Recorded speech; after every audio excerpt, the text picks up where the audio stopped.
நம்ம எல்லாருக்கும் தெரியும், இப்போ ரீசெண்டாக ஒரு விஷயம் ஒன்று, ஒரு சம்பவம் ஒன்று நடந்திருக்கு. ஸோ அந்த சம்பவத்தை கேட்கும்போது மேலெல்லாம் சீலுக்குமா, அந்த மாதிரியான ஒரு சம்பவம் தான் நடந்திருக்கு. எல்லாம் வல்ல இறைவனுக்கே நன்றி சொல்லி இதை ஆரம்பிக்கிறேன்.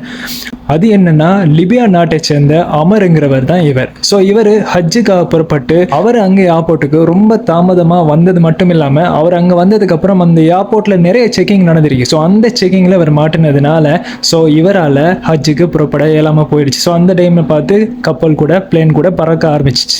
ஸோ அந்த இடத்துல அவர் தடுமாறி இருக்கும்போது அங்கே பணியில் இருந்த காவல்துறை ஒருத்தர் ஸோ இவரை பார்த்து சொல்லியிருக்கிறாரு, உமர், ஸோ நீங்கள் இந்த முறை உங்களுக்கு ஹஜ் செய்யக்கூடிய கடமை உங்களுக்கு எழுதல போல. ஸோ அந்த மாதிரி தானே, ஸோ அதனால தான் கப்பல் பறந்துடுச்சு. ஸோ நீங்கள் நினைக்க வேணாம், அடுத்த முறை உங்களுக்கு எழுதி இருந்தால் கண்டிப்பாக நீங்கள் ஹஜ் செய்ய நீங்கள் போவீங்க அப்படின்ட்டு ஸோ அவரை நோக்கி அந்த காவல் அதிகாரி இவர்கிட்ட சொல்லியிருக்காரு, உமர்கிட்ட.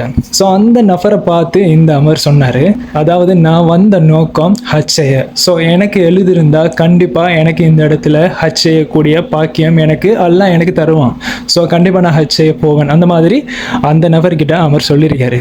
ஸோ அந்த நேரத்தை பார்த்து பறந்து சென்ற அந்த விமானத்தில் சில கோளாறு காரணமாக ஏற்பட்டதுனால அந்த விமானம் மறுபடியும் அதே ஏர்போர்ட்டில் தரையிறங்க நேரிட்டது. ஸோ அந்த டைம்லையும் கூட அந்த அமரை அந்த பிளேட்டில் ஏறுறதுக்கு அந்த பிளேட் அதிகாரிகள் யாருமே அனுமதிக்கல. ஸோ செகண்ட் டைமும் அந்த பிளேட் பறக்க ஆரம்பித்து பறந்து இருக்கும்போது மறுபடியும் அதே கோளர் ஏற்பட்டு திரும்பியும் அந்த பிளேட்டு மறுபடியும் ஏர்போர்ட்டுக்கு வந்து இறங்க ஆரம்பிச்சிச்சு அதே இடத்துல. ஸோ அந்த டைமில் அந்த பிளேட் ஓட்டுநர் பைலட் அவர் சொல்லியிருக்காரு, எங்கே அந்த அமர், ஸோ அவரை இல்லாமல் நாங்கள் இந்த இடத்த விட்டு நாங்கள் பயணம் செய்ய மாட்டோம். ஸோ அந்த அமரை ஃபஸ்ட்டு நாங்கள் பிளேட்டில் ஏற்றணும் அப்படின்னு சொல்லி அந்த அமருக்கு ஸோ இவங்க கால் பண்ணியிருக்கிறாங்க. சுபஹானல்லாஹ்.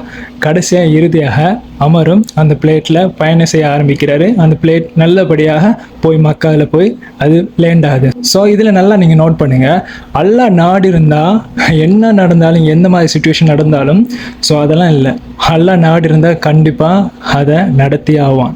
இதிலேருந்து நீங்கள் புரிஞ்சுக்கொள்ள முடியும்.